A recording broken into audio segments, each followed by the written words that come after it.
Shalom, everybody. I'm Joel Blackford. This is Blackford Talks Prophecy. We're going to have a fun show tonight. It'll be with Sebe Roses, and he's a prepping guy. And also, I'll call him a discipler. He's not really a teacher like wearing the suit and the tie. He'd rather sit there next to you and just talk to you about God and about Jesus. So, great guy. Let's bring him into the show. Sebastian, there you are. Say hi to everybody. And where do you live? What state do you live in? Hi guys. Yeah, I live in West Virginia. I live in the southeast corner of West Virginia. And what elevation are you? I'm 9,500 feet above sea level. Oh, that's nice. Wow. Yeah, Okay. yeah. Okay. All right. Really interesting old country out here. It's a whole different world. You know, pretty interesting. Got a lot of interesting factoids about it that I'm learning. But yeah, So it's wonderful. would I be accurate when I say that you like to disciple people? You don't like to just sit there and teach people? Yeah, that's right. So, what I would say is fundamentally different about my approach than most approaches Yeah. is that I'm looking to help guide us into leadership. So rather than make followers out of our brothers and sisters, I acknowledge that every man is a leader of their own home. Every man is beneath Yeshua Christ. And ultimately, it is the role of the man to guide his home, not as a tyrant, but with absolute, masculine definition as a provider, as a caretaker, as someone that doesn't put up with, um, you know, unrighteousness in the home, bad behavior, bad attitudes, unproductivity, things of that nature. So I believe that the man should really just take charge and ensure good productivity in the home. And that's what I aim to do as a father, and that's what I promote. And that's what when I when I talk to my brothers and sisters, that's what I promote. Ultimately, a self-healing, self-guiding approach to a rubber meeting the road situation with the Bible. So we just don't always get caught up with all the theological, but we actually figure out where the rubber meets the road, and in so doing, the point and the purpose of our walk in following the biblical approach, is to produce righteousness, to produce fruit. And I believe that righteousness and that fruit is not exactly how we're used to perceiving our brothers and sisters. A lot of us that grew up in the institutionalized system of religion or the church or what have you, we're used to kind of a certain level of superficiality, or I call it a plastic personality. And I don't aim to do that. So I aim to be as authentic as I am talking to you, is as authentic as I am talking to my wife and to my community, and I think that's critical. Cool. Cool. Okay. So basically, Sebastian is a Philly kid, tough kid from the streets of Philly. He didn't end up on Kensington Street. Now, for those of Thankfully. you that don't know Kensington, by the way, Sebi, do you have any people that you know that ended up there? No, not that I'm aware of. A lot of people have ended up there, and it is an absolute, just almost like a zombie. I mean, it's Yeah. literally like a zombie movie. And people are just hanging there, and yeah, the fentanyl. Like that's the one thing I liked about Trump when Trump got in there and he said, "Let's do something about fentanyl." Right. I said he's a man of the people because nobody else is hearing the silent cries of what's happening with the drug situation.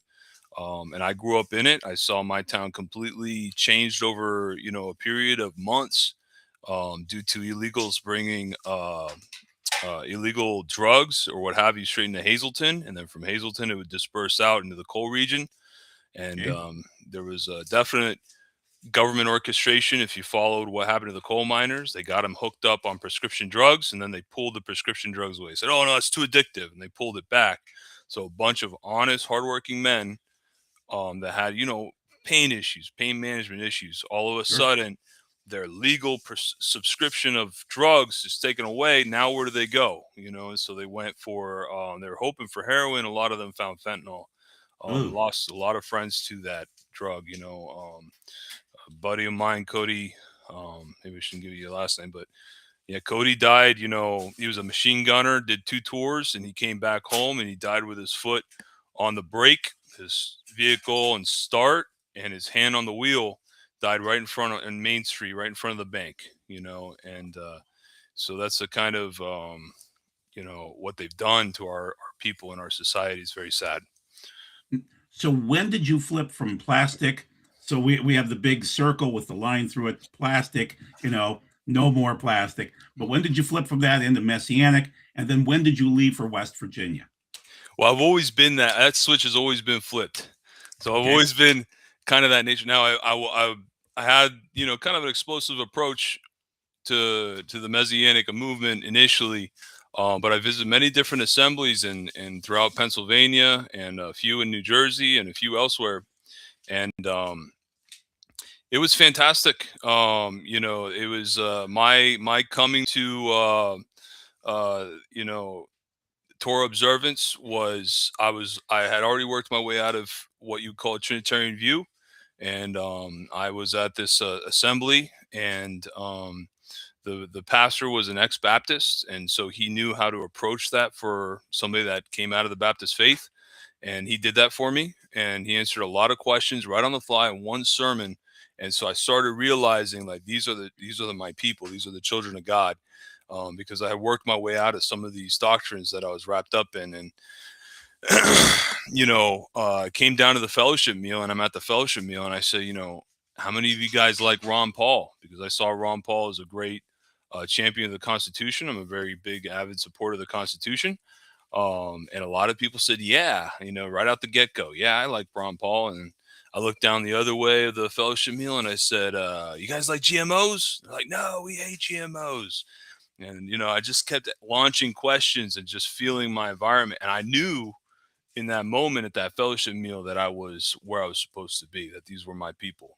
They had the lining up of so many different fronts just, click together. So, Cool. Okay, so you have your website basically on Facebook, Redeemed House, and you like to throw bombs out there and let people answer them, and you love to interact with them. And so, yes, it's a different way of teaching, but you want to elicit a response from them, right? that's right. That's right. I mean, ultimately, you know, like right now, so since we've last talked, the Heavenly Father moved me to West Virginia. So now I'm in West Virginia. Next thing you know, the Heavenly Father introduced me to Appalachian Families of the Way. That's actually my little title here, Appalachian Families of the Way. Okay. Not that I'm a big to do there or anything like that. It's just a group of believers that have come together, and through a series of discussions, we've come down to let's bring a conversation method, and so typically, just to make sure people don't go over on time, we have a moderator. I moderated last time, but it doesn't have to be me. It could be anybody. And so we just kind of moderated the Torah readings and just allowed everybody to get their input, because what it really is I think the main goal of now I've been in this movement, I don't know what, 15, 16 years, something like that. Very acquainted with a lot of these different covenant theology points of view, and it really comes down to it that the majority of the wisdom and knowledge and understanding that I've been able to glean, the children of Yahweh discussing one with each other, and the body of the Lamb being able to prophesy. And so I think that, to a point, and maybe I'm wrong, maybe there is more biblical definition what I could see, but I think that a facilitator needs to step out of the way, maybe of the brothers and sisters together, but eventually they need to not. I mean, one man talking for hours on end is woefully um not I mean, woefully under. I mean, it's not even close to equivalent um to a bunch of brothers and sisters working together in not centralizing the discussion through one man, but through the mutual feeding of the body, coming back to that proper community feedback loop. And so Appalachia's Family of the Way has taken a very strong approach to that. And it's not as nearly, because I've had people say, oh, well, when you do that, it's chaos. We haven't seen it. The group's exploding is possibly one of the biggest groups that are actually one of the biggest assemblies that have come about the last few months,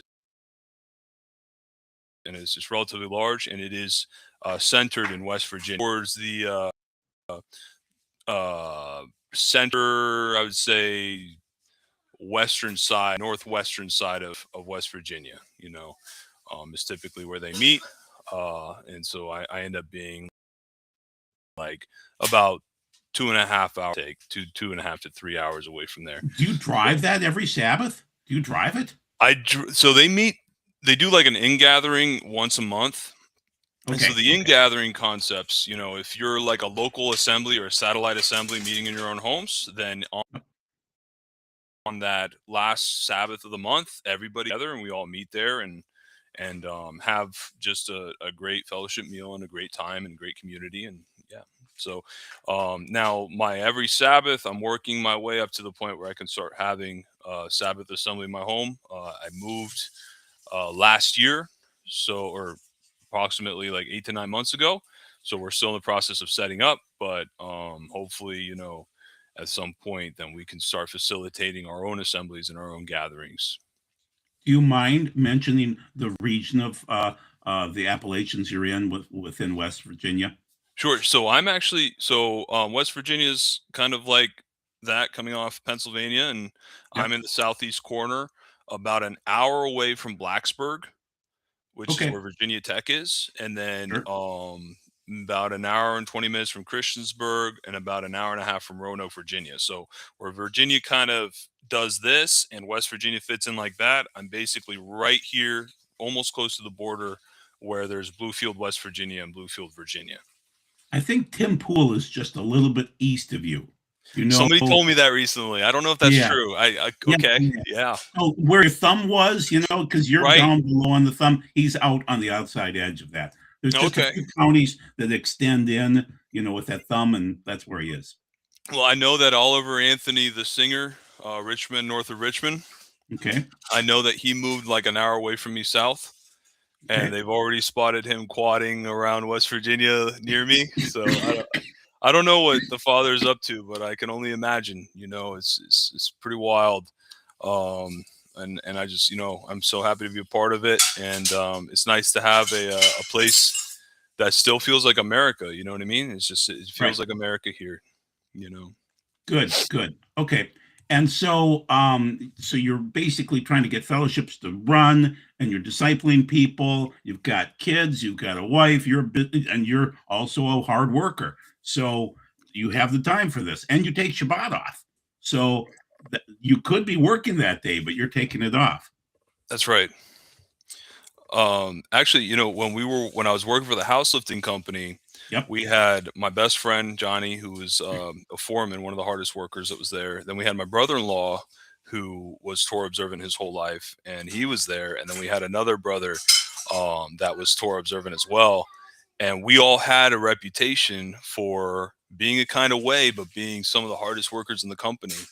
And talking to my buddy Johnny about it, we really figured it out to be, just that the body acclimates to that one day off. Sure. And so it knows to push harder all those other days. So when you're doing focus work or intensive work, your body becomes trained, for it. And I believe optimized. And we were having this conversation with another friend of ours who I would say is actually like dangerously hard worker, like, to the point where it's an addiction for him. And Sure. he was in the background going, just nodding his head. And I was like, Nate, what do you agree with about that? And he's like, there's been a couple days when I was starting my business, I worked, without sleeping for a couple days, just straight days laying tile and doing this and that. And he said, I realized after a few weeks of doing this, I mean, this kid's nuts. I mean, super hard worker. And he's got a brother Okay. that's one of my best friends, just super like German stock.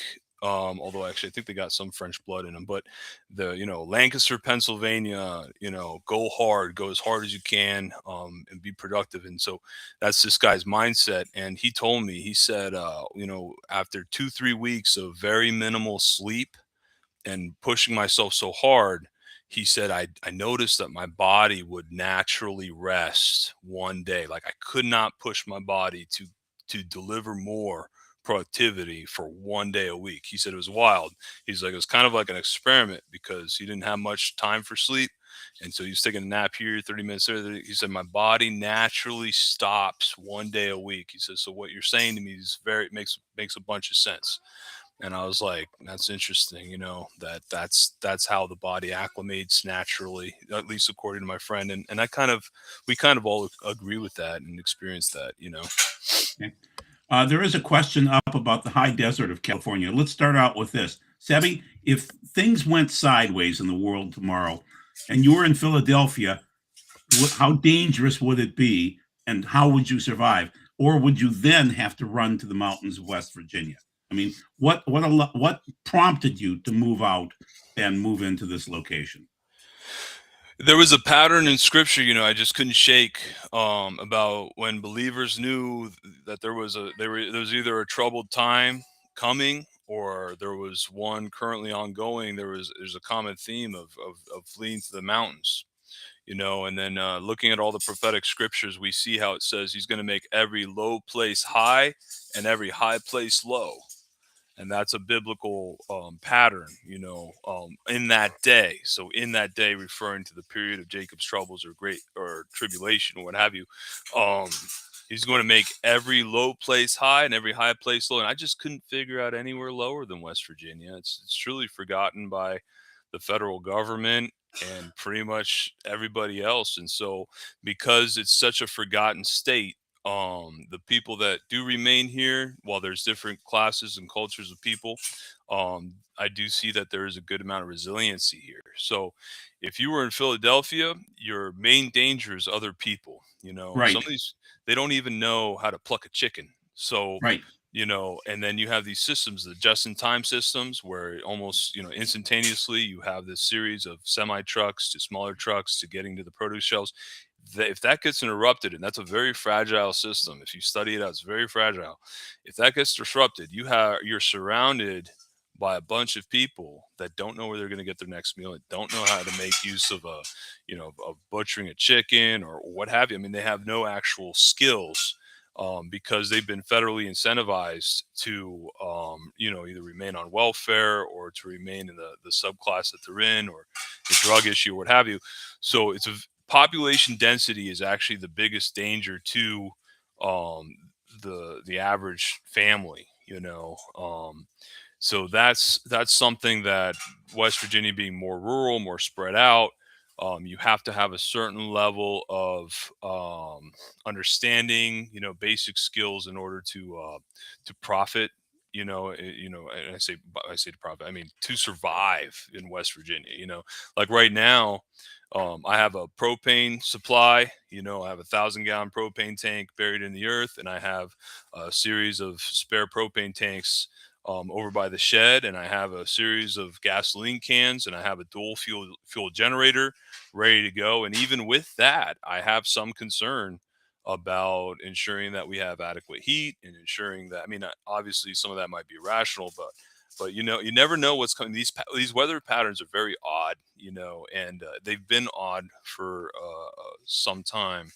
And the Bible talks about the earth wobbling like a drunkard to and Oh, fro. that's tonight. Yeah, don't steal my thunder. I knew you were gonna like that. Yeah, Yeah, yeah, yeah, yeah. yeah. So Yeah, so wherever you're going, there's mountains everywhere, and I do think right. that there's references, and I couldn't tell you right off the bat, but in my own belief, my own understanding, I believe that there's actually going to be many cities of sanctuaries for the children of Yahweh. So it doesn't mean that necessarily here is a sanctuary, but I do think that West Virginia is a good likelihood, being that it is very mountainous, very freedom loving. It's a weird brand of dangerous freedom. You have like, the people that naturally have a certain level of wanting to be left alone, and then you have kind of like a criminal element, and then on top of that, you have an enormous amount of veterans. There is an enormous Oh, that's amount of good. veterans in West Virginia. I'm Good. not sure what that is against other states, but it is basically a human meat grinder here. If Okay. and the other cool and one other thing about West Virginia is the accents. So if you're talking to your neighbor, right, and let's say you're West Virginian, they're West Virginian, they can tell from what side of the mountain you're from Wow. based on how you say things. Okay. You can't According penetrate to that. according to Corey Ten Boom back in 1973, the Ozarks is going to be a safe zone. She flew over the top and said, "There's the safe zone right there," and she pointed to the Ozarks. And so Shirley's from there. There are other places. I don't know. I'm not a big fan of California because technically, California, according to a few prophetic words, especially Dmitry Duduman said that California will burn. Now, the high desert's a little bit far away from, say, the coastline that would be severely hit. But there have been, I think, 36 earthquakes in the last 2 days in that desert area of California. So you want to be away from that. That's the thing, we talk about the tectonic plates, and Yep. everything functions within order. And so the tectonic plates, when they're pressing up against each other, they do actually sometimes they go and they form and they push up, and they form a ridge or a mountainous kind of thing. But what you're looking at in California is one major plate sliding in already and is actually working its way underneath, is my understanding, right, wrong, or indifferent. And that's creating, like San Francisco Bay has all these quakes, et cetera. But that is due to the plates shifting. Now, depending on your biblical reading, it talks about a highway for his people to come back to the millennium reign, and it talks about many pathways opening up, through the oceans, right? Because it says that we're going to walk across dry ground. Now, whether that's the Moses experience or the water parting, I don't know. The way it read for me, or the way that I came to understand it when I read through those passages, is it seems like there is going to be a land, actually. And there, if you've studied some of this before, in ancient history, they claim that there was a bit of a land, like a highway, and between the Atlantic and Pacific, and what have you. And we can kind of see that. You go to Google Maps and you start studying the oceans, you can kind of see how some of these tectonic plates are underwater, but they seem to be emerging. Yep. um, but ultimately, you don't want to remember, the Bible says a man who builds his house on solid rock, right, is considered wise, right? And so, now you might say, like, I've done that in a basic function. I kind of have. But ultimately, where you place your house is significant. And if you, like, in West Virginia, you're placing it on bedrock already, right? So there's no Good. actual, you see what I'm saying? Oh So yeah. that would be an argument for that. Ozarks, I did hear that about the Ozarks. I think Corey Ten Boom might have been a Calvinist though, so I don't know. But Yeah. she was a righteous woman though. I'll give her Is that. righteous.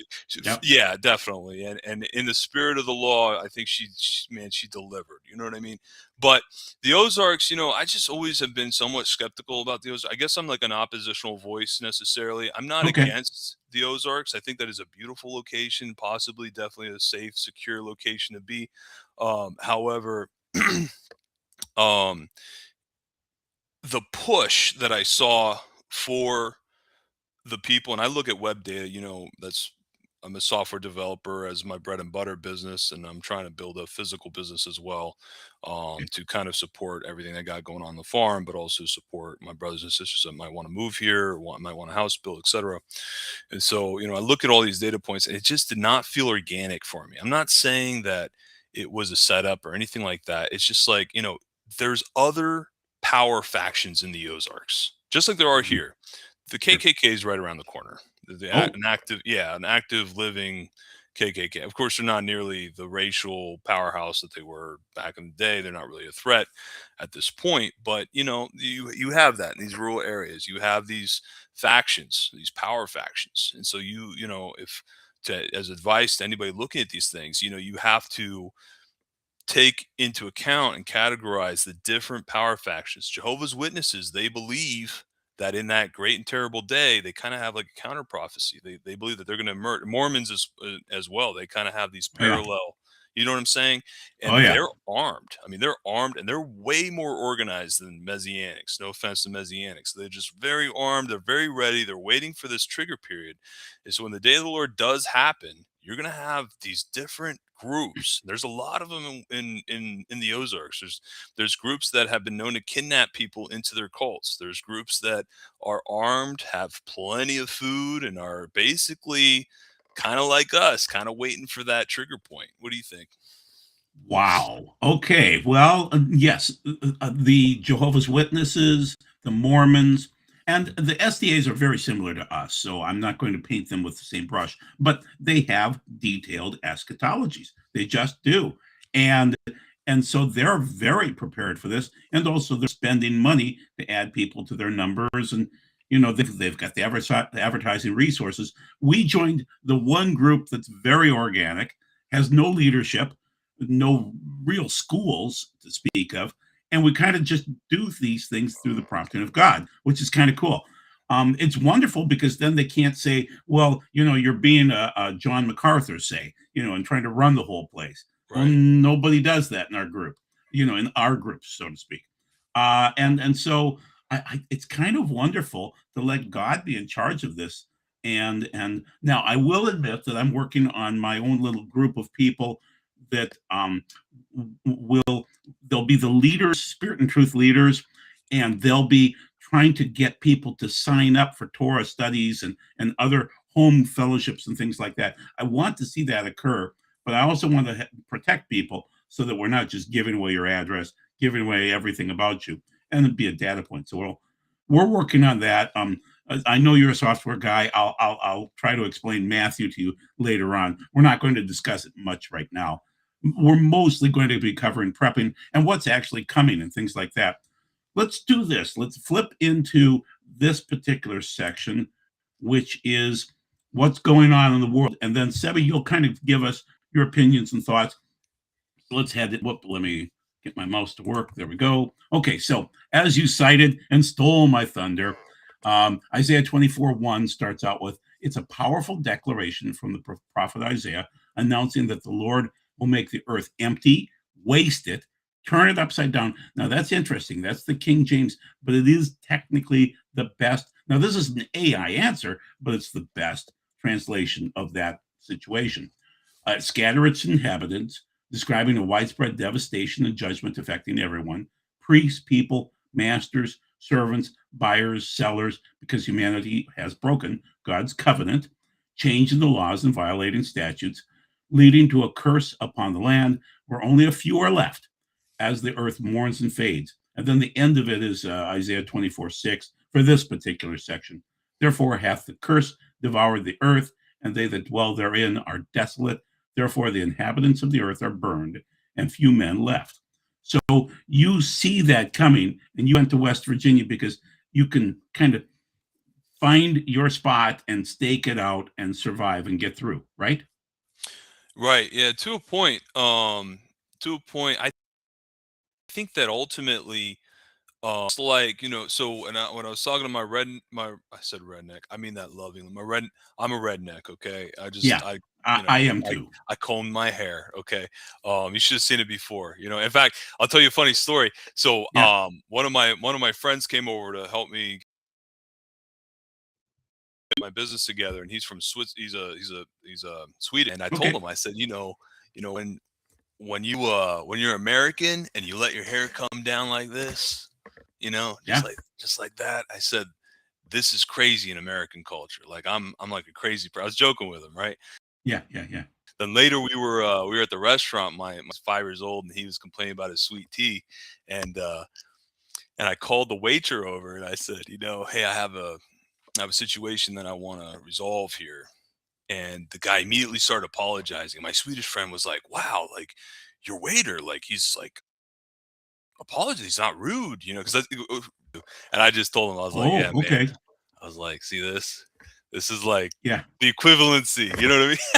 So, Okay. you know, Okay. so but the reality is you do got to fit in, and to a point. And in West Virginia, the men wear their hair long. They like their mustaches. They like their hat, and they like to see that you look similar to them. You know what I mean? Okay.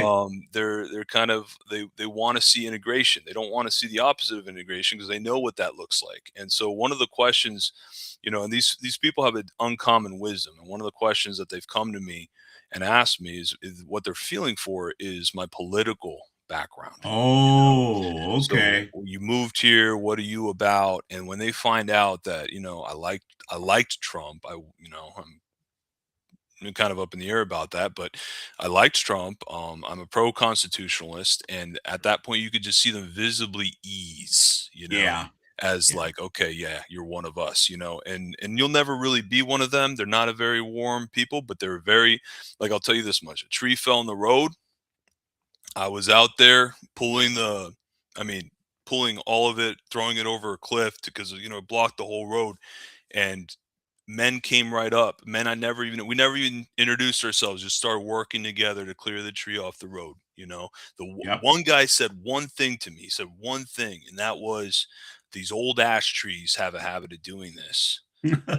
That's it. That's all we ever said. And it was like three, Okay. four of us, and we moved like 400 or 500 pounds worth of dead tree out of the road and continued on our merry way. So I appreciate the resiliency. Um, Concerning your question about this passage, Yeah. um, I see this passage as both happening. It's like it's happening in duration of judgment Okay. Okay. with a conclusion, right? Okay. So it's like the land starts shaking. Yep. The earth is scattering its inhabitants. What does that look like? Well, what would Right. scatter us, right? And so, and I was going back to my point with my redneck friend before I digress. When I was Yeah. talking to my redneck friend, I was like, what's the best travel for the deer here? And he said, well, between these mountains, there's a Okay. pathway between the mountains, the foothills of the mountain. The deer are going to want to go there because it is the path of least resistance. So they're going to Sure. naturally travel this course. Well, what would cause them to, well, danger would cause them to, Sure. the interpretation of danger. And so inevitably what I've decided is that you're gonna have your forerunners, and I've actually, since I moved to West Virginia, I've met a few families that have told me that they heard God tell them, get ready to bring in your brothers and sisters. Get ready to support your brothers and sisters. So I know Yep. folks that have multiple acres, and they're about game, for if in that time of desperation to start in gathering the brothers and sisters. Sure. So I think that ultimately this verse and the coming judgments, and I Yep. think that these judgments are unfurling. I think it's very possible they're even unfurling now, although I could be wrong. Okay.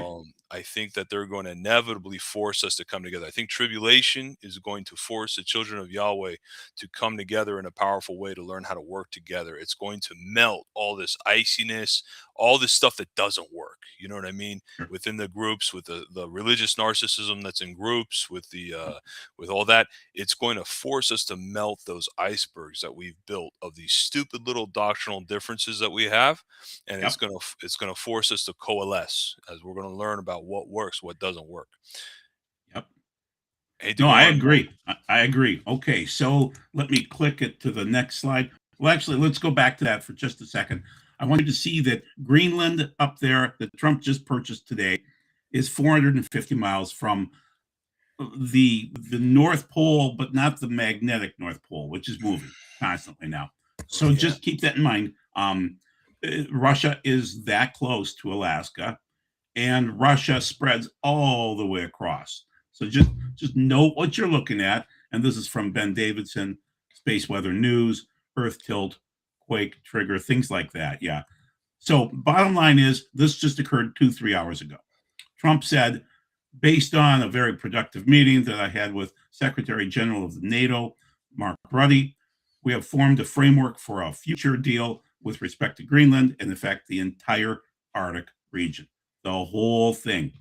Now, I believe that Trump has advice from people saying, get Greenland now, get the Arctic right now, because the world is starting to wobble. And I'll explain those details more in the next slides. But the main thing is it's positioning, it's where your bunker is going to be. Sebe is in West Virginia, and you're setting that up. I'm arguing that what Trump is kind of doing is forcing Russia into their borders and not letting them expand out. Russia, unfortunately, the way I see it, Russia is going to be dragged across the magnetic North Pole as the Earth wobbles. And they're going to start freezing and they're going to be angry. So he's setting up a situation where all they can do is stay in their boundaries. And so, do you have any thoughts about the deal with Greenland or the Arctic? Anything, City? Oh, I do. This is, part of the overarching, what you would argue, globalist system to basically take. Remember, like, see, we were the continental United States. It's all these word things that they say to us, right? We originally started out, we named ourselves Continental United States. Then we named ourselves, what have you, what are the variation, the evolution of our name was, but it was never America initially. It was never America. It was a continental United States. It was now then the Fed was invented, and then it was the federal government, and then around that same period, with the 1913 institution of the central bank and a bunch of the income tax happened along the same time. They passed that through on Christmas. See, if we were Torah observant, then maybe all those politicians would have been out on Christmas Day. They would have never gotten that sham pass. But see, with it came a rebranding for the U.S. and then it became America, North America, South America, right? But notice Yep. it's one blanket title. So Sure. what they're trying to do is they're trying to set up positions of control on each continent, and then ultimately, like, I'm sure you've already see where I'm going with this, ultimately bring it underneath a total, more likely than not, some sort of, fascist globalist, probably, it seems like communism's a religion of the devil, so I would imagine communistic world It order. seems like that's where it's going to go. Yes. Carney from Canada just said the other day, "New World Order," Mm, and he said it as slow as possible mm, and as thorough as possible. right. And he's one of those guys. He's never been elected to anything. He was selected to be the leader of Canada, and he's killing Canada off, which is too bad. I think that's my next slide too. Let me see if I can get my mouse to work here. Right there. Boom. Yeah. So you can see Orange Land, which was Greenland. That's a joke, of course, people. But then on the Yes. other side, you can see Greenland, Alaska, United States mainland, and then Canada in the middle where the kitty is. And so Canada will have some safe sections too, if the things that we think are occurring will continue on. Right now, things are just wobbling. And so, once again, Greenland is 450 miles from the North Pole, but the magnetic North Pole has been moving. It was once moving towards Canada. Now it's moving towards Russia, and rather quickly, very fast towards Russia. And Russia is aware of it. I went out and did a quick search of all the documentation. If Russia knew what was going on, yes, they do. China knows what's going on. The EU knows what's going on. They have reported on it. They have scientists working on it. So just keep that in mind, people. Everybody knows this is a critical area, and it's a way to keep Russia in their boundaries and not doing what Russia does. And Russia has military bases up there. As they move towards the pole, rather they move across the magnetic North Pole, they'll want to establish bases out on Vladivostok on the far eastern side and then the western side as they hit the rest of Europe. So basically, what I'm arguing is that at some point in time, Russia will be dragged across the North Pole. Just so you're aware, Sebi, you're probably sitting at the 40th parallel right now. Is it the 40th? I'm not sure. I don't know where you are in West Virginia. Maybe you can look that up real quick. Well, it's funny because where I ended up, I kind of had some of our conversations in mind. Yeah. Um,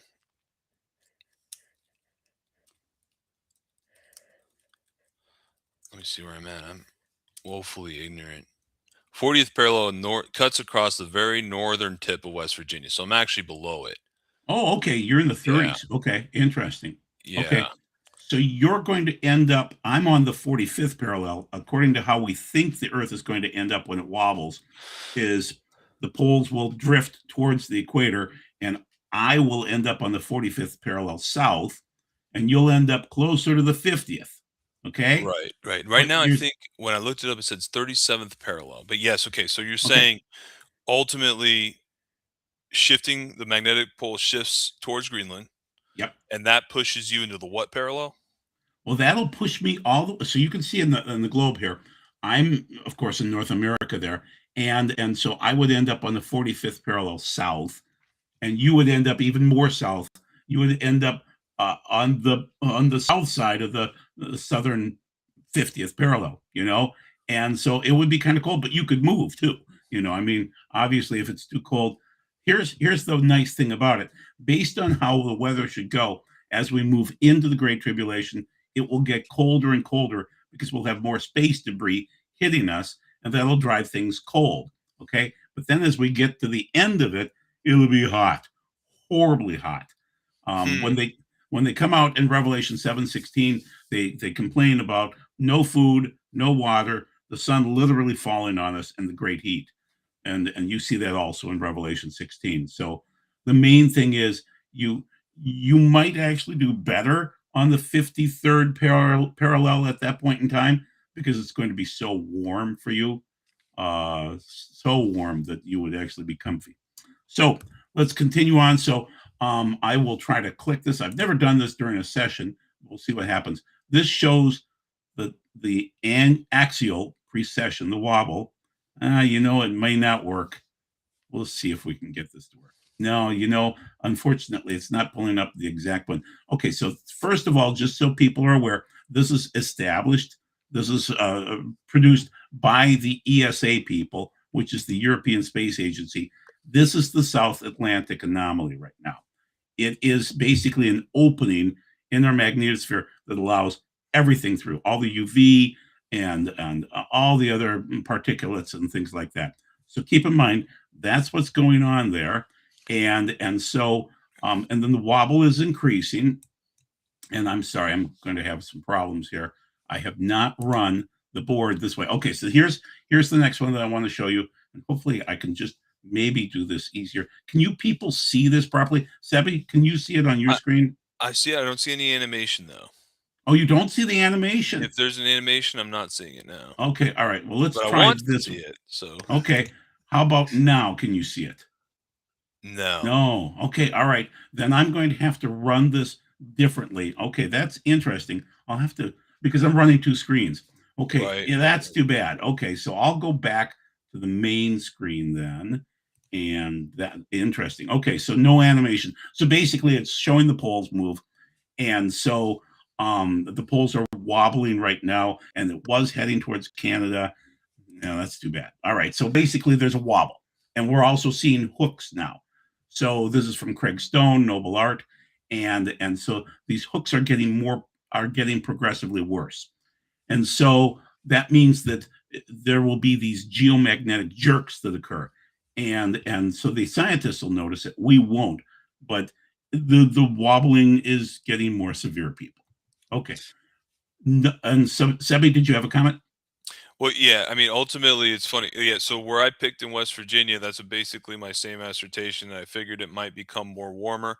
Yep. The axle wobble is definitely something that even if you read about, even very, very ancient history, they seem to like some of the cataclysmic documents that they talked about. It does seem to reference a shifting of the poles, and so my Okay. understanding is, and maybe I'm wrong, and this might be totally incorrect, but as it wobbles, Yep. inevitably it's going to flip, right, Okay. your pole shift, Yep. because there's a point where you know how magnets repel each other or push each other. Well, you're having that, but you're having that Yep. at the two different hemispheres, and so Yes. inevitably the whole earth could shift, Yep. and that'd make it pretty drunk. So that kind of fits into the biblical, That's that Isaiah passage where, 24. Yeah.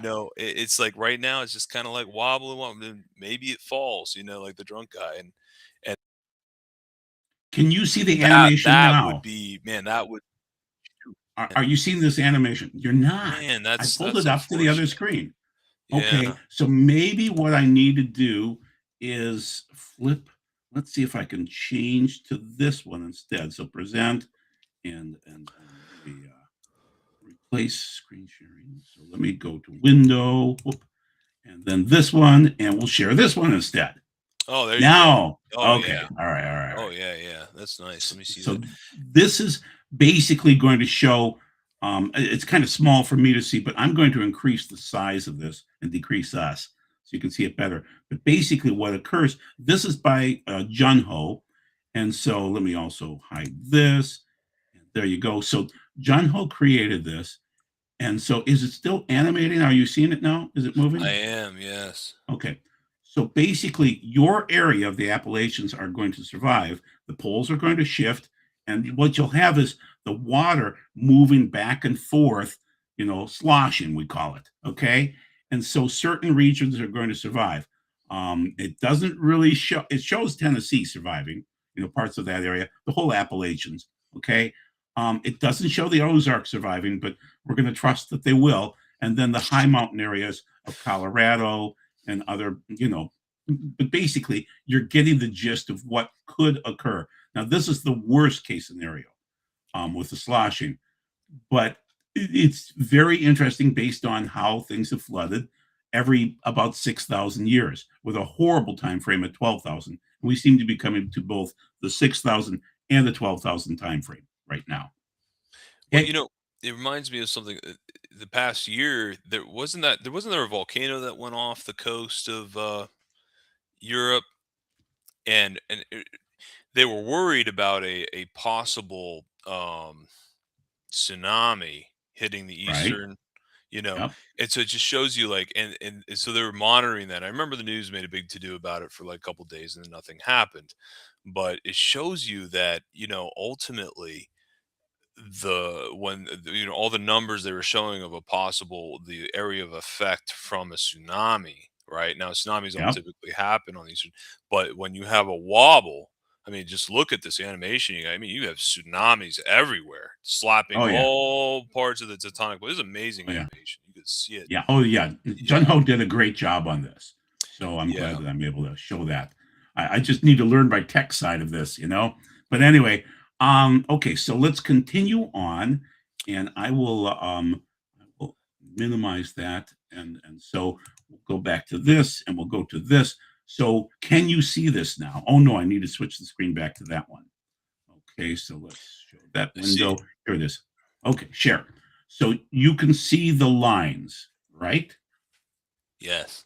Okay, good. So what this is new, and this came from a guy named Zacharias, and he's been working in this kind of, we're an undefined group of guys, but anyway, they're great guys, and he's an incredible researcher. He's a cosmic physicist, and so he pulled all the data together and he's been studying the wobbles.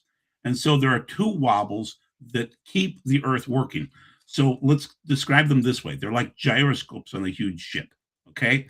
And so one is called the annual wobble, and that literally is 365 and a quarter days per year. And you can match it up with a specialized clock, an atomic clock. It's that precise of a wobble. That just completely started dying after 2010. And so the annual is the more of the orange line that has really hit bottom after 2022. Okay. Then there's the Chandler wobble. That is 433 days, but it's actually set up in 7-year cycles. So, Sebi, this is going to be interesting for you. This is the first time I've ever presented this, but that the annual wobble is like God set up the year for us each year. And then, we'll hit the festivals each time, 7 of them each year. And then Sabbath, of course. But then the Chandler wobble is set up on a Shemitah cycle Oh of 7 wow. years. I know it's really weird to have two wobbles, two gyroscopes keeping us going, and they're both failing out right now. So this is brand new information, about 2 days old. And once again, it's from Zacharias, and he's on X. But basically, what he's saying is these wobbles have collapsed down Mhm. 98.3% in the reduction. Thoughts? Thoughts are, It's gonna be bad. It is. it's Yeah, when the Bible talks about her being pregnant, you know what I yeah, mean, and yeah. the birth pangs, and did you ever see the oscillation, the oscillation of the when a woman's in labor? You Oh, know, interesting. Okay, and yeah, it's just something that I've always been thinking about since since you kind of got me on this kick a while ago. yeah. And it's just like that's definitely part of it. Like as the pangs, when labor starts, it's almost, I mean, noticeable for the woman, but I'm not sure if I pronounced that word correctly, but the Yeah, way that the oscillation. Yeah, oscillation yeah, happens, it's big, and then it narrows down, then the frequency increases, and next thing you know, right? And so it's yep, always been interesting to me, like why did Scripture equate pregnant woman travailing, and then the dragon being ready to eat the child? Now you can look at that many different ways, but right, it's right. I do want to get to this guy's question. Oh, yeah, yeah, yeah, please do. Which one was that? Shirley Sunison, just Yep. because she brought up Emerald Bird, and Oh, I yeah, actually yeah, yeah, wanted yeah, to yeah. talk to you about that Yeah, because sure, go for it. we know that there's an Arctic treaty, and no country is supposed to fully control or even fly over. I mean, that's why they route flight paths around the North. Are you familiar with this? Oh, yeah, Yeah. So then, I had then there's different levels of conspiracy theory guys, right? You got right, your buddy that's kind of doped up on the TikTok conspiracy theories, and they're like fragmented information. You got your buddy that's like really deep into YouTube stuff, and so talking to my friends about this. My one buddy, he got into an argument with me over of what happened after World War II when a whole bunch of warships were dispatched to go to the Arctic Circle, and he right. claims that they were all decimated, and I thought he was wrong. I didn't hear anything like that before, and I actually was wrong. There is definite proof that at the end of World War II that we sent I believe it's end of World War II, that we sent ships up to the Arctic. They engaged in some kind of battle. The men came back. They said that the technology they were fighting was well advanced and they couldn't beat them. And they came back. So I kind of just filed that away as just very interesting that we did send warships up there, and because we thought Nazis were up there and they encountered something they were fought. I mean, I don't make anything big about it, but then, just like 2, 3 years ago, Buzz Aldrin, you familiar with the Oh, astronaut yeah, Buzz Aldrin? Buzz. Oh, yeah, So him and a bunch of, Davos guys kind of deal, just a bunch of, if I named them, you would know them kind of situation, multimillionaires, billionaires. They all took a trip up to the Arctic Circle. okay. And then while they were up there, Buzz Aldrin posts on X that he saw Satan face to face. Do you know about this? No, I do not know that one. That's Oh, interesting. it's bonkers. It's absolutely Okay, bonkers. Let me see if I can. I mean, I won't send it to you right away. Let me see if I can pull up the exact quote. okay. But yeah, they went to this Arctic expedition, and I think they were investigating a pyramid, or what they thought was a pyramid in the Okay. ice. Back claiming that he saw the devil in. I'm sorry, this is in Antarctica. I'm sorry. Um, it was in Yeah, it would Antarctica. be that's the better location for that. Right, right, right, right. I'm sorry. I should have thought of that.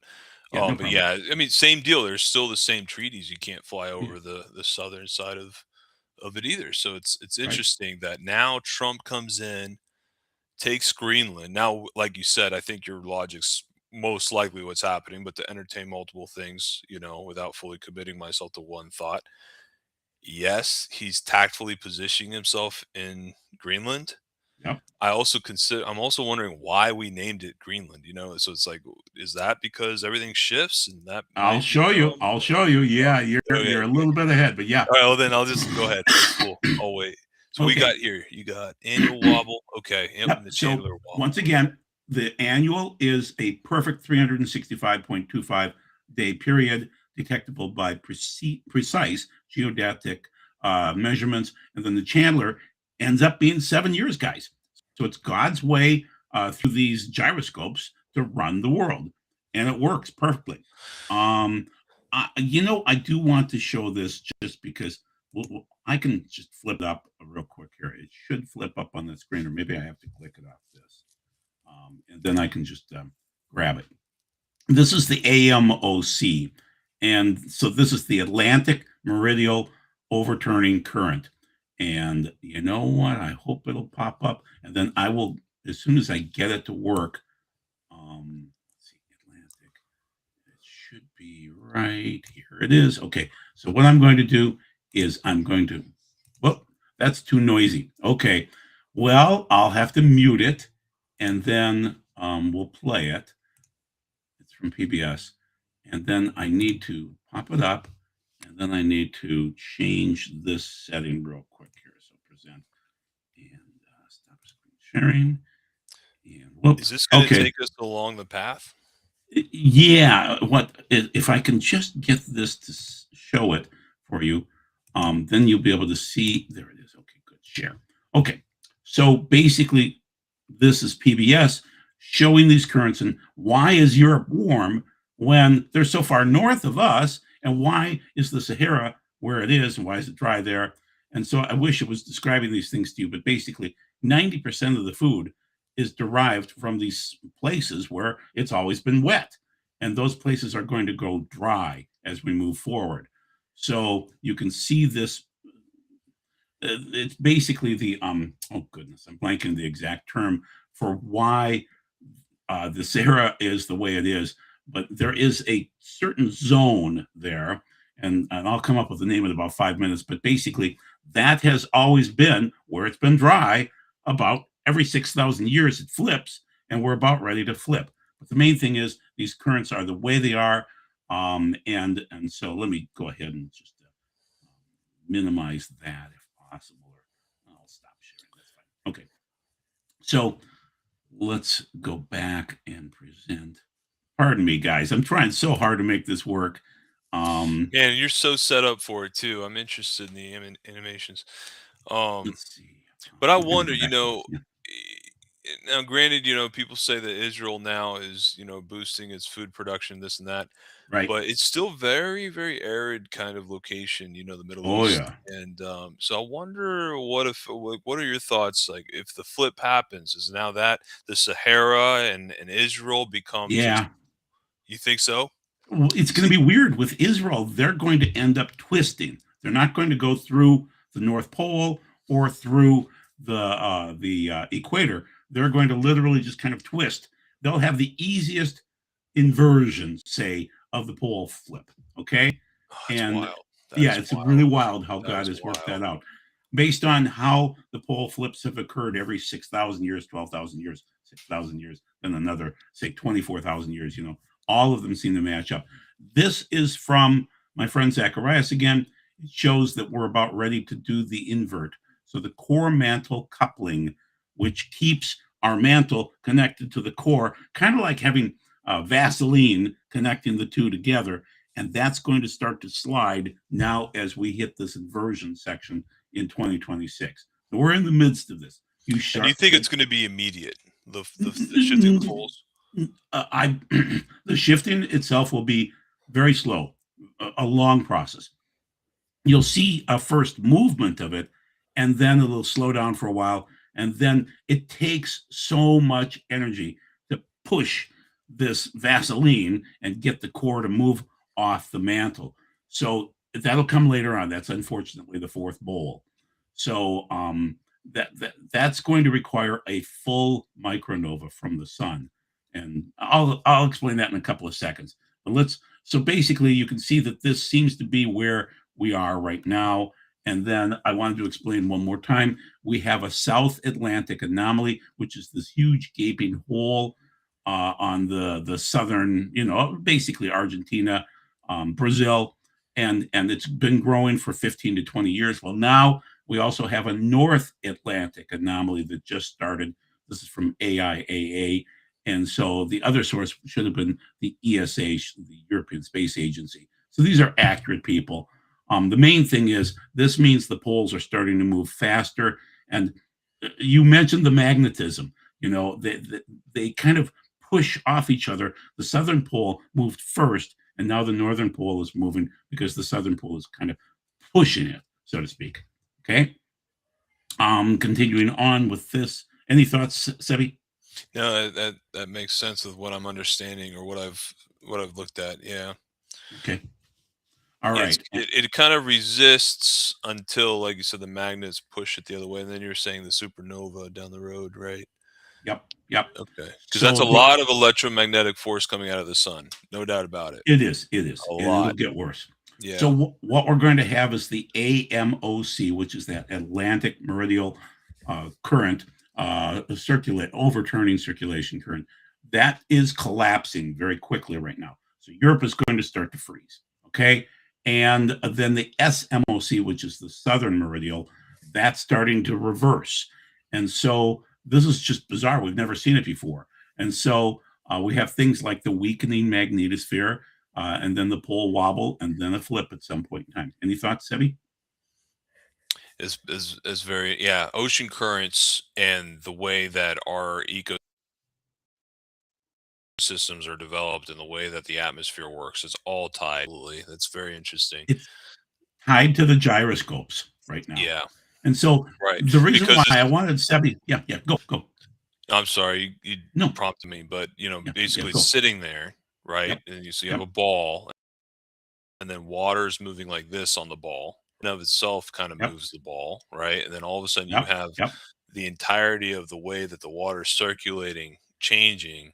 Absolutely, it would make sense that it's having some level of effect, because Yes, the ball's spinning, right? So, yep. That's it. It's spinning you with know, two gyroscopes, causing interesting. it to spin beautifully, perfectly. But those gyroscopes are breaking down. And so that's going to cause an increased wobble. And then the currents are just going to be all over the place. So, and just in case you doubt me, this is from the New York Post from November 12th, 2025, or Reuters, which is actually citing, oh goodness, I want to say it was not NASA, but either way, Iceland is frightened because if these currents break down, they will die. There's no way to survive for them. They're in the Arctic Circle. Well, they're close enough. They're not quite there, but still, they'll die, and they know that it's an ice age for them. So keep that in mind. It'll be interesting for those people as things change. One more picture of the currents, just to show you, the various currents that we have working, but they're not working well with the gyroscopes breaking down. And so the cycles, we have once again 6,000-year cycles, multiplier every 12,000 years. Earth's magnetosphere begins thinning. There's radiation issues. We're already having that, as I mentioned, with these anomalies. The radiation just pours through. We have the Chandler and the annual wobble collapse. We have the poles wobbling and jerking more. As I mentioned, these currents are collapsing. The poles will melt at some point in time, causing colder conditions. So once again, when you go into the Great Tribulation, it's going to be cold at first, especially due to space debris, with the poles melting, and then it'll get hot, really hot at the end. You'll have greater earthquakes and volcanoes, rogue jet streams, extreme weather shifts increase worldwide, rogue lightning and storms. And then this dust arrives on schedule. It looks like, based on core samples from the North Pole and the South Pole, it arrives every 6,000 and every 12,000 years. And this dust arrives from the galactic spaces of our universe, and then it accretes on our solar system, and that's actually biblical. It's what occurs in the sixth seal, the fourth trumpet, and then the fourth bowl. And so it's dust, kind of like a Swiffer duster collecting on a planet. It's electrostatic. Right, right, right. Um, yeah, to that effect, I mean, ultimately, he says he's going to baptize or mitzvah the whole earth in fire. Yeah. And if you figure that, you got your everything that is the known world is essentially going to either be underwater and or totally destroyed and or having the sun beating on it to a point where it's probably going to be right on fire. So it is what's wild about this is all like I would say that this is just, I mean, we're at the very beginnings of this, Oh and yeah. Oh yeah. it's interesting because like you can measure it out, and the way that you're trying to analyze it, you can measure it all out to a point, but ultimately the way I've understood this stuff is as it wobbles, right? There's a Yep. point where it just kind of reaches, and then the magnets take over. In your case, you're saying supernova. Yep. We don't know when that point is. So it could be wobbling where Yep. we're thinking like this is crazy, like this is so intense that it's wobbling this much, and it hasn't reached that crescendo yet, but then it does. And that's going to Right. be what I believe or I understand it to be. It's going to be relatively instant. It's going to be relatively dramatic.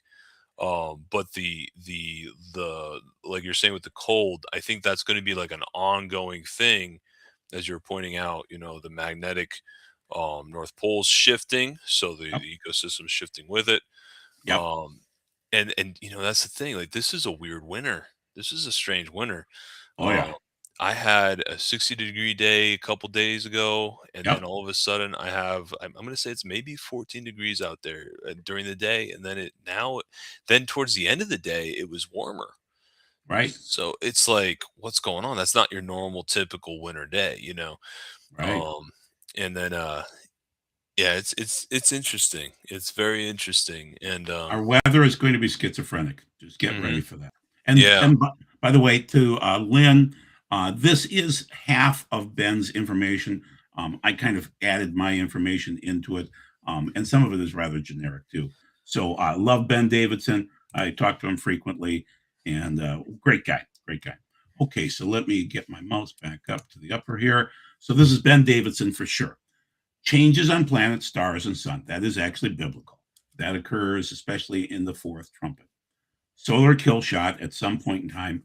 He's saying in the 2020s, 2030s. I would say 2030s. Um, yeah, comments.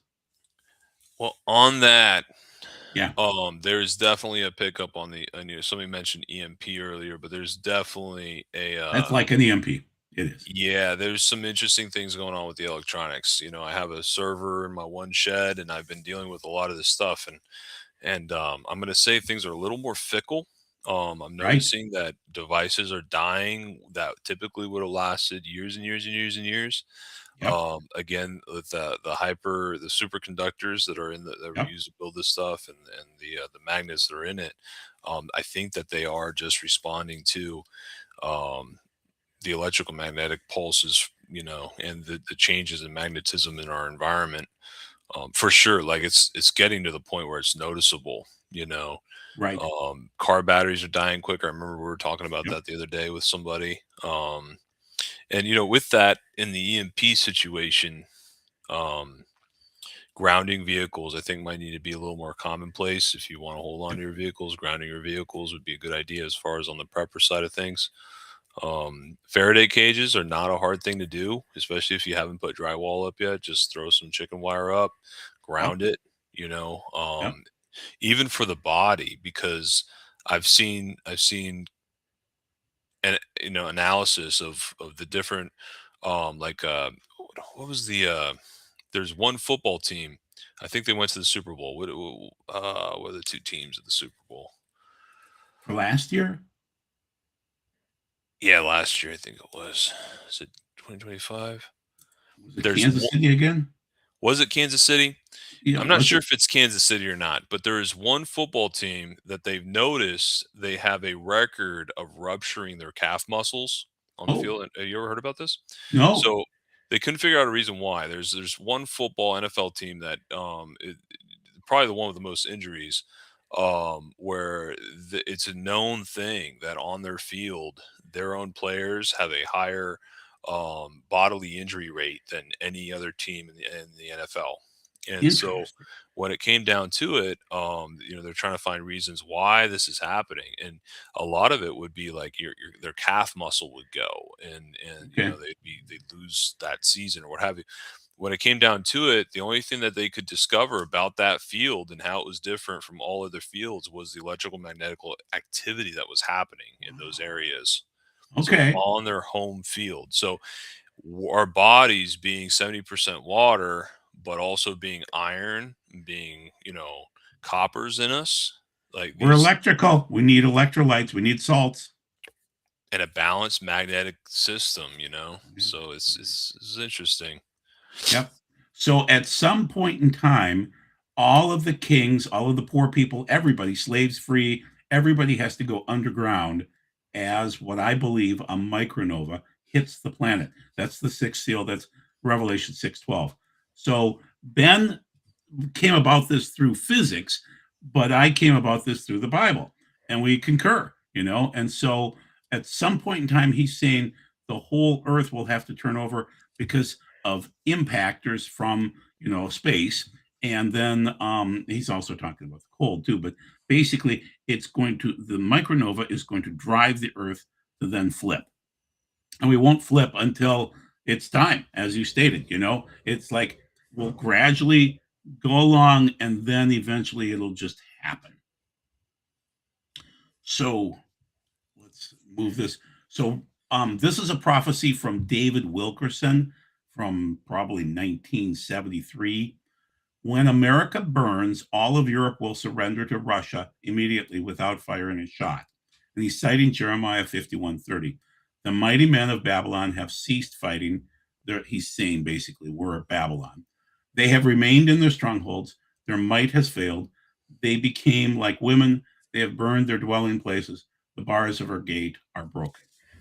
So he's saying that we're going to push Russia. I'm stating this, not David, but that Russia is going to be angry like a bear at some point in time and lash out for what's coming upon them, which is being dragged across the magnetic North Pole. And we are going to own Greenland. We're going to own the Arctic, and they'll be forced to just sit there. They've got Europe on one side. They've got the ocean on the other side. They're going to be angry like a bear. And their incentive is to move south, isn't it? They're going to move south. They're going to They move are. south. So the Middle East becomes something that becomes targeted between Russia and China. 'Cause both of Yep. them have, I mean, China has massive population, but they share culturally. I mean, they share a border, and so they share Right. cultural similarities and similarities in thinking too. Russians, in many ways, are a form of collective, and the Chinese are absolutely a collective.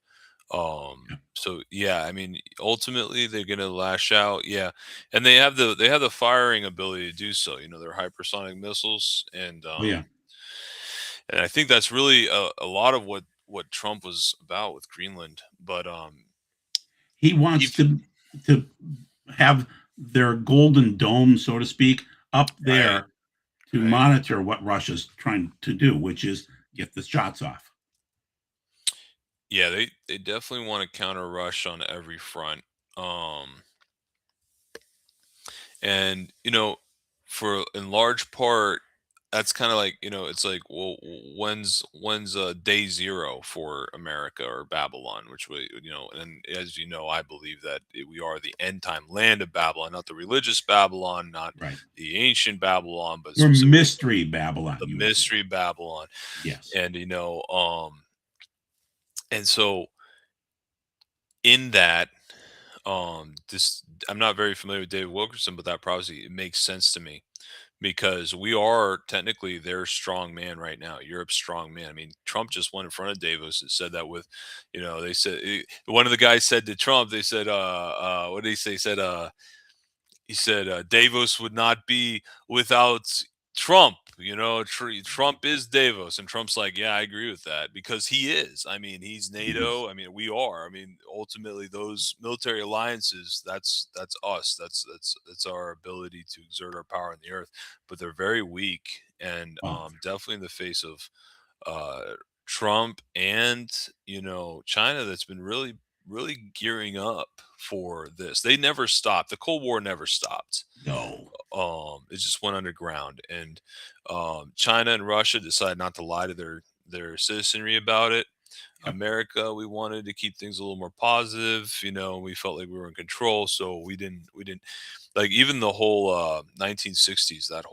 The liberation front, that was all foreign operated. A lot of it was just agenda driven by foreign operations to destroy the culture of America. And some of that might have been CIA encouraged. I don't know, but The reality is they did it. You get enough single mothers out there, and you absolutely, that there's the men becoming like women. It's not because or they're not any less physically robust or what have you. It's just mentally, being raised by the feminine aspect and no instruction for the masculine. That's something I was dealing with a lot in my mentorship when I worked for my last company. Having to deal with those issues and realizing that an effeminate minded man is an incredibly dangerous man. Oh yeah. Just Oh yeah. incredibly dangerous, unpredictable, emotional, can't be reasoned with. You're describing all the leadership of Europe. Yeah, yeah, I am. I mean, even Carney. I mean, you look at these guys and like there's you know like they they you could tell that they never had that adversarial love from their father or what have you. Another comment came in: EMF sensitivity is getting Yeah. worse because of paralyzed satellite. Yeah, that's true too. I'm not sure how much of the front of the 5G that's about. I think the 5G is more about the AI and Okay. Internet of Things. But Yeah. That is interesting. Okay. And then let me see if I can. Okay. This is from Dmitry Dudeman. And we'll pick it up in the middle of the first paragraph. They put their faith in the Jewish people in America, but when America burns, the Lord will raise China, Japan, and other nations to go against the Russians. They will beat the Russians and push them all the way to the gates of Paris. Over there, they will make a treaty and appoint the Russians as their leaders. They will unite against Israel. When Israel realizes she does not have the strength of America behind her, she will be frightened. That's when she will turn to the Messiah for deliverance. That's when the Messiah will come. Then the church will meet Jesus in the air, and he will bring them back with him to the Mount of Olives. At that time, the Battle of Armageddon will be fought. So I would argue that's World War III, when all the nations come. First, the United States is knocked out of being a world power, and then they all come against Israel. yeah, it's likely. I mean, the Ukrainian war is a total fabrication Right. as far as any information that we're receiving.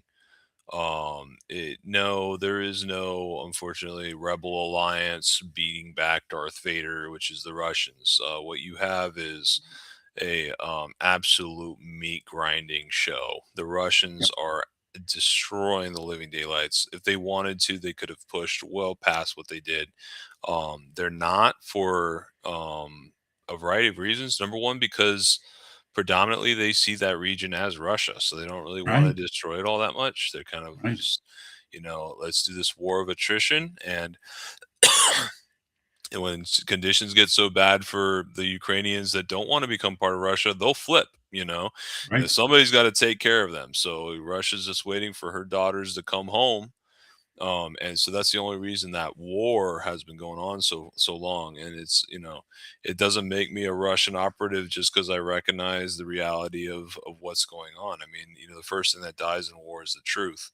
Right. Now that said, it has exposed Europe just being absolutely just ill prepared, not ready, having just decades and decades and decades of terrible government corruption I mean, down from shutting down their nuclear power plants.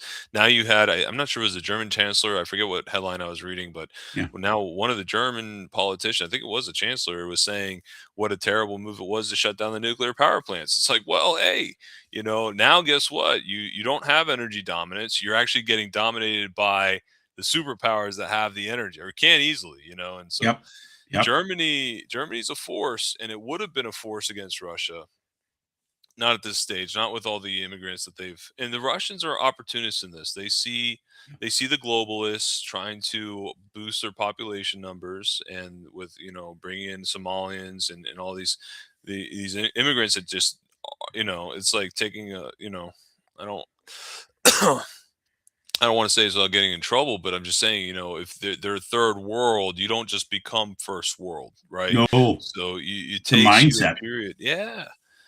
And so, I mean, if I was Russia, I would have attacked right now. And in fact, I would attack before Trump takes Greenland, because at that point, then I've lost my, and that's my point, is I've lost my ability to exercise my hypersonic missiles. So, Russia right now has hypersonic missiles. We do not have true hypersonic missiles. They have a technology that can absolutely can shut us down as a nation. Now, granted, Right. the submarines in the Pacific and the Atlantic, ultimately mutually assured destruction. They won't do that unless they've also been planning ways to counter those missiles as well. So, I Right. mean, but right now it's much more. I would say it's strategically, we're reaching a pressure period where Putin has to either allow Trump to continue playing catch up, which is what Trump's desperately trying to do, Right. um, or he exercises his missile dominance now. Now Yeah. he sent a message in the Ukraine war. He sent a hypersonic without a nuclear warhead in it, just a general warhead. Wasn't even a big one. It was actually kind of like a message just to show us, like, look how Right. quickly. Right. And it was Oh, that quick. And Iran has some of those missiles. We know about that. We think Iran's been destroyed. That's what they've been reporting back to us. How do you destroy a country that's been buried itself in underneath the mountain? Nuclear facilities, missile facilities, etc. yeah. Yeah. We don't know what we're doing yet. I mean, we don't know to the extent of the damage that they've, you know. And so now with the insurgency over there in Iran, Right. and all of a sudden they want freedom, but see, they were built for that. That's asymmetrical modern warfare. Okay. They're ready. I mean, we want to believe the story. We want to believe that that these oppressed people are going to be able to rise up. The problem is they're oppressed by a regime that is using very technological tools to control Right. the population, their internet backbone, all that stuff. We Yep. don't really know what's going on in Iran. We have, okay, yes, there might be this insurgency, whether it's CIA funded or whether it's funded by other nations or what have you, or maybe it was organic. That's Yep. all well and good, but the fact is they're not out of control. They're totally in control of that. I mean, you might have a couple clips here and there of people turning a car over or what have you, but the reality is Iran was built for this, expecting this. You know, So you don't think the regime is going to fall then, do you? no, no, I don't believe it's going to fall. No, no, Okay.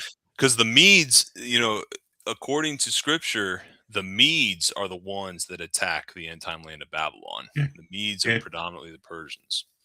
And they've always been in a state of collapse. Like these, like what Oh I mean? yeah. Like they Oh kind of like yeah. they're. This isn't anything new to them. Right. An uprising. Oh, what, the people aren't happy? Like, oh wow.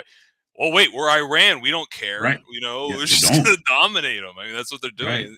But the technology that they're using to do it, but now it's being made in China, made in Russia, and these tools Right. that they have they're much more advanced. And I mean, look at China's social credit system. I'm not saying Yep. Iran has one, but I can guarantee you that they've got very similar tools at their disposal.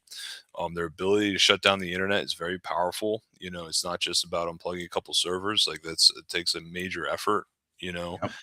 Yep. and so you know, just on that front. Okay, so we're going to spend a little bit of time on this. This is called Pin the Tail on the Antichrist.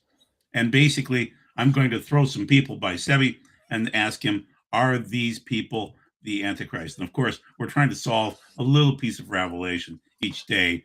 Some things are impossible. Is Donald Trump the Antichrist? Man, I don't know. It very well could be. Um, did you know he went to a Jesuit school? No, I didn't know that. The military school? Yeah, a lot of people don't, Oh, but a Jesuit school, and maybe somebody could fact check me on that. Um, I did not know that. yeah, Fordham University is a Jesuit institution for 2 years of Interesting. college before Okay. transferring to the Wharton School. Okay. Fordham is Hmm. very interesting if you've studied it. Um, Obviously, Okay. Jesuit institution. Now Right. the media is not Jesuit. It's not Roman. The media and those that control the media, as far as like Hollywood and things of that nature, they're pushing a very much what you call a Saturnalian Luciferian agenda, Sure. chaos, free sex, all the things that satisfy the flesh, right? Yep. Then you Yep. have the harlot, predominantly most people associate that. Well, if you have a system, right, and you're using like the Revelations metaphorical language, and in this case, it talks about the harlot, which is predominantly the Catholic Church, and a lot of people don't ever look at the daughters of the harlot, Yep. Yep. which you can work your way down. Harlot sits on the Yep. beast, right? Now it's interesting because it's like, why would this adulterous woman be sitting on a beast? Like the beast, why is it a beast? Beast sounds dangerous. Beast sounds like it might not even want her Oh on yeah. top of it. Sure. Yeah. And that's what I'm seeing with Trump. Trump just has this, you know what I mean? Davos, Oh we yeah. wouldn't be anything without you. Yeah, I know, I agree. Like verbally, Yeah. he's destroying a lot of people through peace. Even Yep. the attack on Iran, that was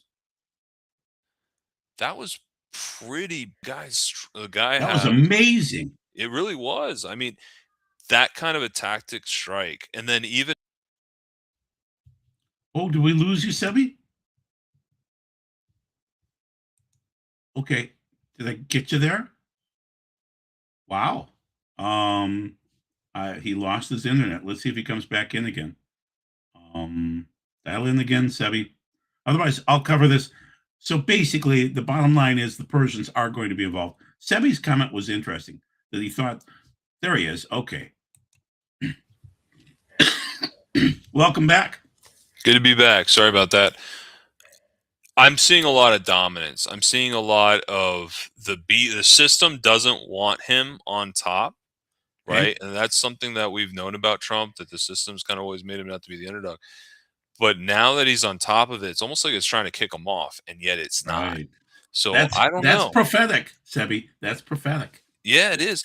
And then him being a Jesuit, and then this national modern Christian movement starts emerging. Now we like Charlie Kirk, and I like Charlie Kirk and what he was doing for the Right. Yeah. Sabbath day, and Right. some of these guys we love, and we like that they're fighting the culture war. But to what end? What is the agenda there? Why is there this unified front all of a sudden? And we could say, oh, it's just America rallying back, right? But it's rallying back covered in a religious garb that is very vague, very general, and has ties to the Roman Catholic Church. So the beast system has ties to the Saturnarian Luciferians, Sure. but then we're seeing that the other faction is possibly Jesuit in form, and really, really pointing back, really making Roman Catholic. If you've seen like what they call a traditional or trad whatever TikTok, where it's like there's a lot of folks that are getting back into the Orthodox Catholic Church or into different. This is a The popular pre-Vatican thing, II people. Yeah. 1964 which I people. don't mind some of them at all. Oh But yeah, then they're there's kind of fun people. Yeah. Yeah, yeah, and then but ultimately, where's this agenda coming? Is this agenda coming from the Vatican Church? I mean, I don't remember the know. Vatican Church has that world central bank set up that they don't even have fully put in use yet. Yep. Gold. Now you're looking at currency changes. You're seeing the U.S. dollar experiencing a form of collapse. You're seeing precious metals resurgence. We're seeing central banks buying precious metals. We know the Vatican's Oh sitting on a yeah. load of gold. So there is a pole shift that we're concerned about. There's a cultural shift that we're concerned about. There's also a financial shift that we're concerned about, and that was the judgments. You remember the judgments, Yep. the judgment against the religious system of Babylon, the economic system of Babylon. It's all these different tiers are all in motion. So is Trump the Antichrist? Yeah, possibly. I don't really like when people are like, "Yeah, he's such a mean guy." No, he's actually just a guy. Like the things that he's saying, like there's nothing tremendous about it. I mean, the locker room Yeah, situation or grabbing, like, okay, yeah, sure. I mean, most of the guys in the room are going to pretend that they haven't said lewd and perverted things, but it's by our nature, biologically as men, to kind of yeah. maybe, at times just, We shoot. don't want to be betas, that's for No, sure. well, we crave women. I mean, what do you want Right. me to do? I mean, Yeah. this was made that way. So Right. I don't know. Now with him and Epstein, I'm not sure. Oh man, Mark, Macron, yeah, Macron. could he be the AC? I see him as a faction of the Luciferian Saturnalian, the old guard, trying Okay. to him and Mark Zuckerberg have a super fascination with the different um uh rulers of Rome. They have like a, Oh, yeah, and so there's even, I think there was a picture of this guy once where he was actually replicating a statue of Jupiter in the shot, wow. Okay. and so it's again that Jupiter Saturnarian connection there. I mean, Okay. it's interesting. I don't think he's the Antichrist. He's just too weak. Did you see how Trump shook his hand? He Yeah. grabbed it and shook it, dragged the whole guy Yeah. to it. Trump's a Dragged him. huge guy. Like Right. Trump's Oh, yeah, small. he is. Yeah. So he And he just, knows how to play that game. oh yeah, yeah, yeah. Ursula, no, I don't think she's. I don't think she has any real true power. Macron is a face of something much bigger than Macron. Okay. It's probably the satanic cult or cabal. It could be a different faction of it. Remember, Okay. they're a divided house. So this Right. the Luciferians, yeah, they have all these powers and all these financial backing to them. A lot of them do, okay, sure, but they're fragmented as well. And I believe that they fragment at the top. Demons hate each other. I mean, they do hate us more, but they hate each other. Okay. What about Elon? Oh man, it's likely that Neuralink Oh, yeah, that's weird. and his popularity is immense, Oh, yeah. immense popularity. Who's the Um, wealthiest man on the planet? he's super likable too, very Yeah. charismatic. Oh, yeah. His interviews with Joe Rogan was like, I would say, super performance. Yep. People are looking for answers, and he's a person that is positioning himself as somebody that's trying to maybe answer some of those or provide an answer for some of those. Of course, his paper wealth is what we see. His actual wealth is probably far more because typically, like with these like ultra rich, obviously their slogan is that they work for nothing, right? Right. So they Right. everything's a tax write off. But when you do have to declare something, all right, so his value is mostly his different Tesla stocks and stuff, Sure. and they can swap them for collateral. They can do a bunch of things without cashing Yep. them out, but you Yep. can't actually hide that value if it's stock. That's the only reason we know that he's the richest guy. He's probably far richer, and in fact, he even, I think, on X was talking about like, man, maybe I buy Twitter, right? Or Right. not Twitter. I'm sorry. Maybe I buy Greenland. Sorry, is what he Oh, said. wow. You're right. Yeah, He could buy it. and he could, right? And so somebody was like, well, his net worth would mean that he only has, I don't know how many millions left. That's not his net worth. That's only a public projection of what he's worth based off of his capital stock. He's far more powerful than we realize. The Neuralink, where he says that it's going to get to a point where the robots are just going to basically, it's going to be like an Oh, outpatient yeah. procedure. They just install it right in your brain. um Yeah.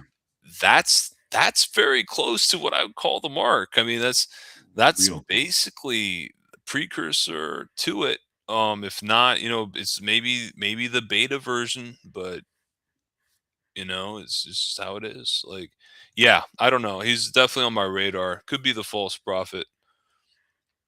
So Shirley is asking, do you suppose that the Antichrist could have the bloodline of the tribe of Judah, such as Esau? So basically, the sons of Abraham, and there's the sons of Keturah, which is Abraham's wife after Sarah, and then there's also Ishmael before. So there are many sons of Abraham. I argue that I think he has to be of the bloodline of Abraham Interesting. Why do you think that? because if to be the Messiah for the Jews, I think he has to be Abraham based. Okay, he has to qualify, kind of like Paul qualified in Philippians. Where I'm a Hebrew of the Hebrews, I'm a Pharisee, I'm a So I would argue that when Jews get together, they ask you your genealogies and other things like that. Yeah, they do. Yeah, they do. And it could very well be. I mean, the power factions embed themselves, so it doesn't, there's no minority that they can't embed themselves into. But in this situation, what we're looking at with the Temple Mount is it looks like it's more of an agenda of the interfaith movement, the ecumenical movement to take Yeah, control kind of of. the. And so it's interesting. When I was reading Ezekiel, I think a while ago, and it talks about the hole in the wall. Look, son of man, and then and Which chapter inside. are you on? Which Ooh, let chapter? me pull that up. Um, Hole in the wall. Hmm. let me see. Yes, Ezekiel chapter 8, where Yahweh Oh, commands the early. prophet Okay. Okay. Yep. um, to dig through the wall of the temple courtyard to see the secret detestable idolatry practiced by the elders of Israel and the people, revealing their abominations like worshiping creeping things in the sun. Yeah. I can't give you all the details of the information, but Yeah. there is the interfaith alliance in Israel. There's an actual inside of a wall that they meet in, Okay. Yep. and at that in that location there's like tables, there's chairs, Yep. there's representatives from every form of government, and it's not really secret. It's more like, almost like, how the Jews kind of do ritualistic things in a way. Right. Yeah. It's not really, I wouldn't even say it's a ritual. It's just kind of like, this is where we're going to go to Sure. push forward the ecumenical movement, basically the interfaith, because they're saying that the Jews can't have the Temple Mount back, Right. right? Because Right. that'd piss off the Muslims, and that'd Right. piss off the Christians. So Right. we got a lot of different factions we need to balance here in order to make the everyone visiting, getting their time in on the mountain. Well, that's got to take an interfaith, and that's the argument. That's how we Yep. solve peace in the Middle East. We're going to do this interfaith. Right. Well, meanwhile, the Jews are ready to erect their sacrifices the minute they gain access. And that I was surprised. I thought it was an Orthodox group, but I believe it's actually part of that same interfaith ecumenical movement that's powering some of that. But I could You be know, I, wrong. I'm going to find out more. So the fellow that brought the red heifers over to Israel is Byron Stinson, and he'll be on my show March 11th of this year.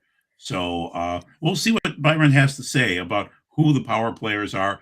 It's the Temple Institute. It's the nascent Sanhedrin. It's interesting, and I can't state how it occurred, but I talked to the guy that's actually taking care of the red heifers right now. I spent an hour with Oh, him this that's afternoon. wild. That was fun. That was really a That's cool wild. call. Now I know Yeah, that some of those guys are just, their mindset is, it's irrelevant what you guys are planning, right. because the minute we set up on the holy mountain, Yep. it's game over for all you guys and your agendas, you Right. know. And I like the attitude. Don't get me wrong. I like the Oh yeah. shuspa. Oh I yeah. have Oh yeah. no. I mean, somebody's got to Oh, do it. Somebody's got to be the guy that goes in there, and But does the Antichrist take it over? Because again, there's that whole passage in Scripture talks about, you know, he's going to make a covenant for a yep. period. Yep. So it's like, I mean, ultimately, it's all for the bidding of the Heavenly Father. But it's interesting that I think that we're moving closer to a period where, they may retake the Temple Mount, Yep. and I think that then there might be claims of unfairness, this and that, and then here comes the intrafaith, and then from that, then we have possibly some of these antichrist forces moving in, to and of course Ishmael, and I consider Ishmael a good majority of the Muslim people. Right. Yeah. Um, not all Muslims are this extremist faction. I think they were basically, it was the Bedouins, right? Am I thinking Yeah. of the right Yeah. people group? The Bedouins. They're essentially very close to Torah observance. They're just a Oh, very ancient very form, close. very Oh, close. yeah. And Yeah. so Ishmael will rise up. Now the extremist faction will probably rise up first, but the extremist faction, whether it's the Sunnis or um, There's Sunni Shiites, the and then Sunnis or the there's Shiites, they end up being the loudest voice, but they also end up being the quickest operative arm in a in any kind of conflict. It seems like, so they might get drowned out. But I think Ishmael will probably, in conversation with my Muslim friend. So I was friends with an Arab family for a number of years. They wanted to yeah. convert me. I think they wanted me to marry one of their daughters, but I got to experience like the loving culture of Sure. the Yeah. Muslim family. It's a very Yeah. powerful thing. I mean, Oh, yeah. you're talking about large families, 4 or 5 boys, and they usually train them. Like my friends were all trained in some kind of form of physical warfare, arm to arm and stuff like Wow. that. Okay. And well, his father was an imam. So Okay. and his father was an imam who married a Scottish woman. So the girls, Okay. I couldn't see anything past this, but it was, Right. they had Yeah. very very beautiful blue eyes, and Yeah. and so, but I realized they were trying to get me to join them because they liked me for whatever reason. And but I got to learn a lot about their culture. And one of the things I realized is just the different mentality, and the other side of it too is just like we were talking about with the Jehovah's Witnesses and the Mormons. Yeah. The Muslims have an antichrist figure in their belief They do. system, They do. Yes, they and do. that's what they're ready to react. So we have all these different things that are going to just, Oh, yeah. all these different people groups. And so Yep. we're going to know that when we survive some of these things, that it is Yahweh that fights for us. It's the Heavenly Father that fights Right. for us and directs us in all these things, man. But it's going to be absolutely wild. And the one lady, she said, I'm just trusting on Yeshua. And it's like, that's all you can do at this point. There's no That's it. way we can Yeah. reason out of it. And the last note is, the community. That's really what I put my stock on. And Yep. I do Yep. my part, the very little. This is just the oil, making sure the oil doesn't run out. I trim my Yep. wicks, I make sure the oil doesn't run out. But outside of that, the problem is so far bigger than any level of intelligence or preparedness or physical, whether it's weapons or food or what have you. We really do have to come back to the community and Amen. what functions for Amen. communities, and that's the preparedness right there Perfect. for us. Great way to end it. Okay, we're at about, So we're over an hour and a half. Okay, perfect. Thank you, Sebi. Thanks for joining again. And we always a hopefully will have pleasure. you. Yeah, probably another year from now, I'll bring you back on. The world will be bonkers by that time. Oh, I can't wait. I already can't wait. It's good All to right. see you, my friend. You take Good to care. see you Yahweh too. God bless you. bless. Bye. Thank you. Okay, I'm ending the stream. Take care.